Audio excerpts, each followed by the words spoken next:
an bailach le tuairt faoin document a gceart ná trí rud ar thugtar stíleanna. Now, luam mé líb hana nuair thosaíonn tú amach le document nuair be mar atá sa gceann seo.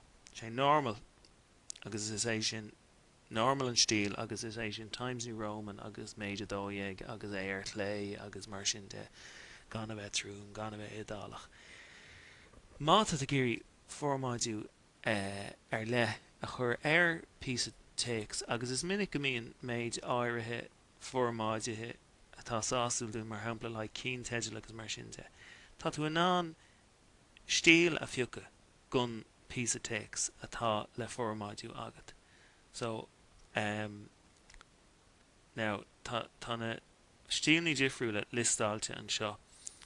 Beidir go dúir si faoi deara go bhfuil breis cín an seo ná mar bhí sa géad sampla agus cáimeadháil gur lódáil me cúpla ceann breise isteach ach míó méid tuile faoi sin ag an núméid. Bei si teo ar fáil díobh se freisin mátá si bh ire. Bealach eile leis na stílní eáil rinne méid dearbh le seolú sa céad ceann a gulgadtí format agus styles an formatting agus tá siad listáilte an seo ar dheis normal mar dúirt mé an príomh ceann a bhíon peocaí a gcónaí. Mar so má mis gurí ceantéid le chur ar mar thráchtas is féidir liom stíl eile seachas normal a fiúcha agus le stíl bíon rudaí ar le faoin gach stíl so mar hampla thesis heading a hían thesis heading 1 an tanimiid ar an gceann seo is verdana a séideag an stíl atá aige seo. So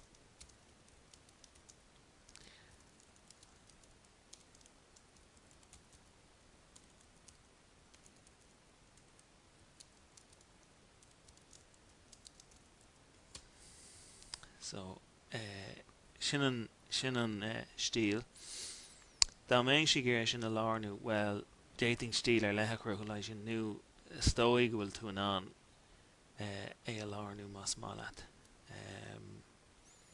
ach beidir nach éis sin is fearr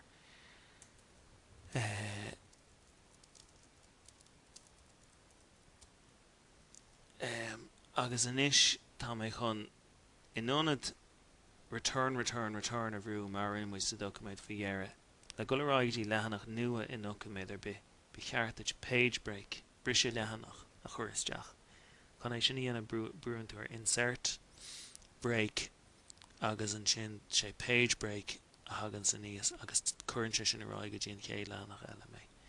Nis le haid cabde le hían tá mé chun thesis heading a dó around the beidir go bhfág méid thesis heading a hían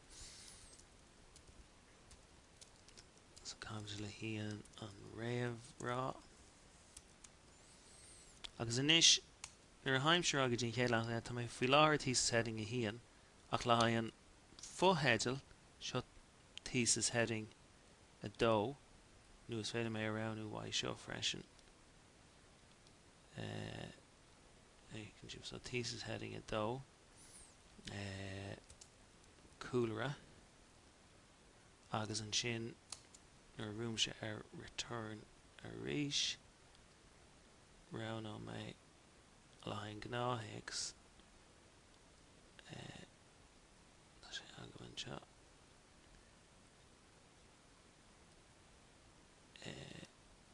thesis body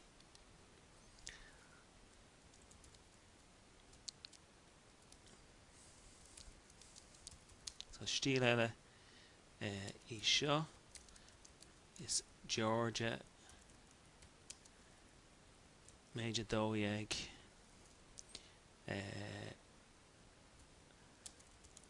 gan cló trúm agus rud eile thuireann sibh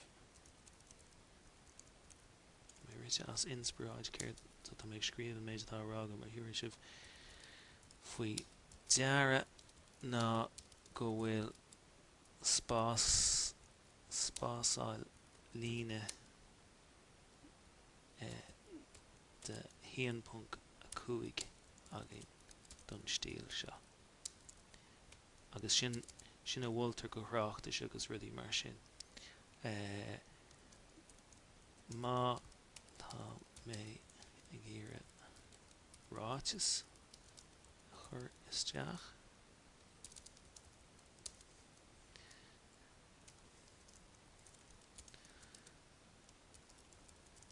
Rud céin arís níl mór an achan green agam is léir 2017 agus an chéilíne eile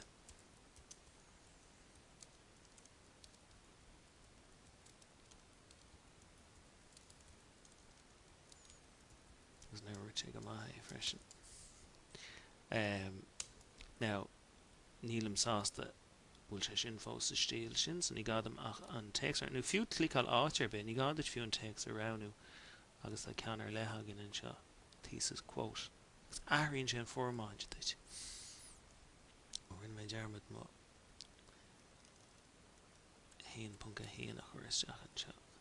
So níos tá mé réile haon punca dó stair a chur isteach agus arís ní gá aon ahrú formáid ní gádam ach gul go dtí thesis heading a dó gus churann sé bhaim mé.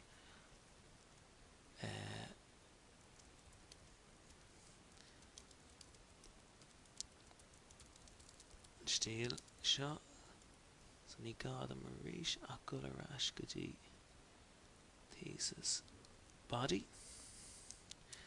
agus leanan sé ráim mar sin.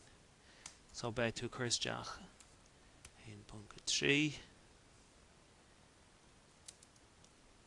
cean teidil eile agus arís. Now aber bhfuil fuh actually churmid isteach 1.2 a haon seachas 1.3 cean teidil so fuh cean teidil inis. Cén cum a bhééis ar sin bhfuil úsáidimiid ní tú anna teidil ag an sin sa ranna man seo. So tá thesis heading a haon, thesis heading a dó, thesis heading a 3 agus mar ecinn sibh tá sé níos lú arís agus arás go dtí thesis body. So cá bhain tú na stíleanna seo atá úsáid agam? Well, chruthí mise i teo mé hain nar bhí mé hain am an tráchtais agus fuair me an úsáideach iad ach tá mise sásta i seo a chur a riomhos na ggéine tá i ggéire iad úsáid cruthméid documéid fála. Tá sé an éascí de lódal go méid si do bhaim ar gach documéid ar de riomhre ach sin beidir ábhar rang eile. Tá cúpla cean eile go man seo mar hapla mata tú géirí orchar nó bullets a chur isteach atá caiiseannach. Feicigh sibh tá thesis bullets agam an seo so tá mé an pointe a haon agus mar sin de agus an Jim má bhí ráiteas agat rís go rás go dtí thesis body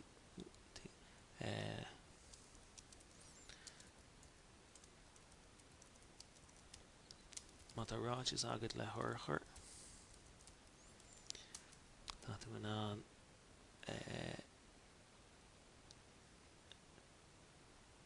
maybe thesis quote nach that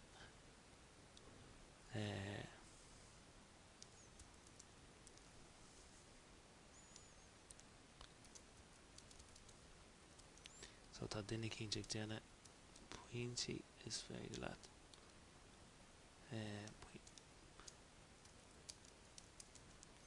agus fanan siad sa dló amháin le ráiteas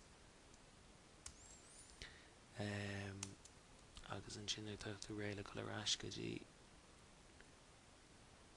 corp chuann tú isteach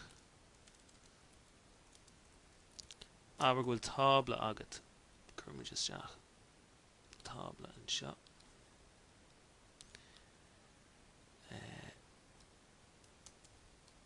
is cum céir cén cin ábhar tá ann ach is minic go mííon fóhéidir ag an tábla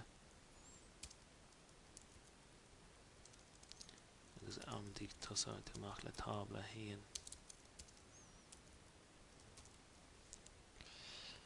tá cean agin in seo thesis figure agus Arís just go to Rashkadi thesis body Maidir leis an tabla. Na tá Bealach ann le cross haghairtí dhéanana ach ní lúdóid é sin sa rang seo. Nuair tá réile go leráid de chéad cabdal eile náidean dearmad nó go dtí lehanach eile náidean dearmad page break a úsáid, so insert break page break agus an sin beidir maiid réile tosú le cabdal a dó litríocht agus a ríis ran óid an ceantéidil Ellens.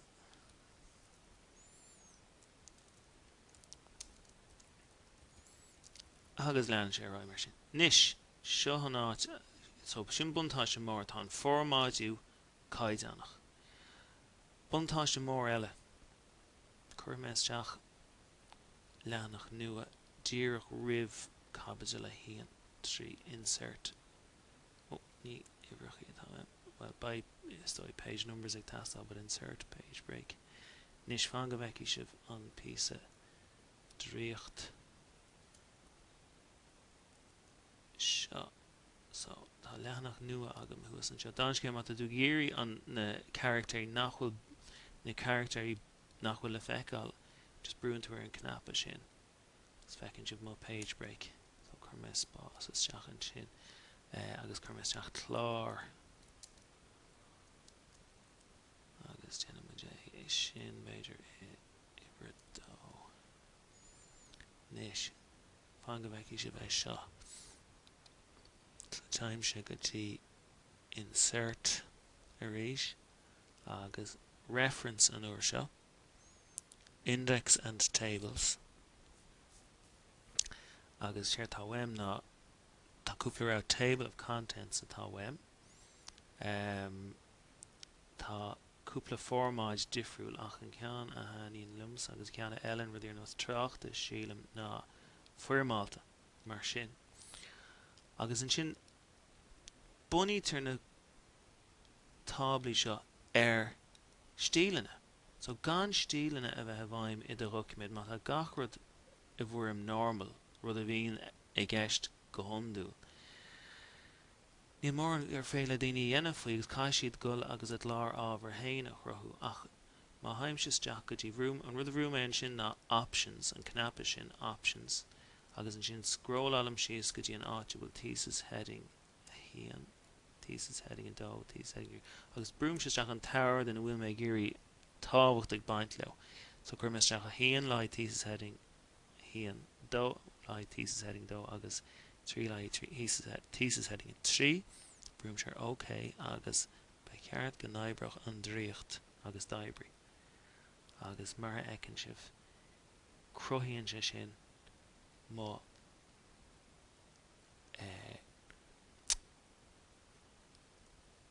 chlár ábhar agus aber go náthraíonn an lehanach ar bhfuil rud a gint aber go bhfuil stiff ag go isteach an sin agus bhfuil léiráid le aber na rud a gint agus sa deire iompaíonn haimp go dópon chéin ar an géad lehanach eile tá sé ar lehanach cethar inis ní gádam ach gach ord ní gádam ach clicá leis an luch ar yes ar seo agus update field update entire table agus clicá ar OK